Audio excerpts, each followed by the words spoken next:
جنت میں آپ سے بھی پہلے جائے گا؟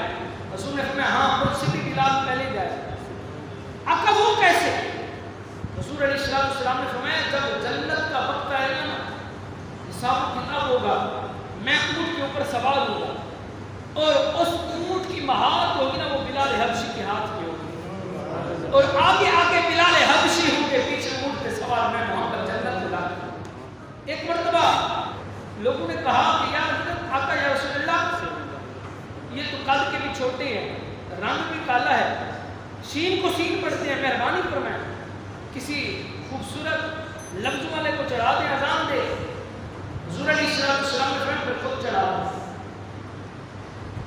حضرت بلال حبشی نے کعبہ شریف کو اذان دی، لوگوں نے پھر اعتراض کر دیا اذان ٹھیک نہیں دیتا،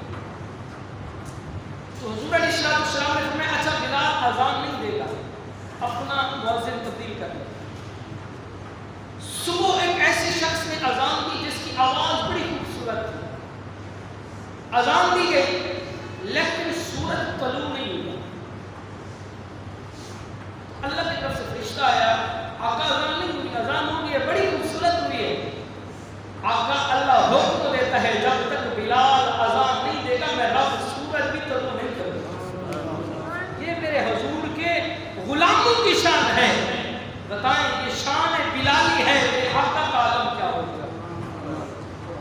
یہ شان بلالی ہے۔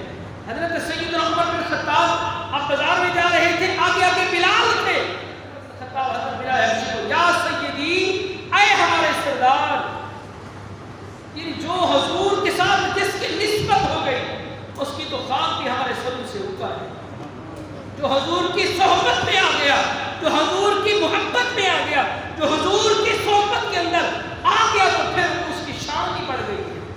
حضور نے فرمایا کہ اب تمہارے نزدیک جو محبت ہے وہ مال و دولت ہے، لیکن میرے صحابہ کی جو محبت ہے وہ غلامی مصطفیٰ میں ہے۔ کی محمد سے وفا تو نے تو ہم تیرے ہیں، یہ جہاں چیز ہے کیا لوح و قلم تیرے۔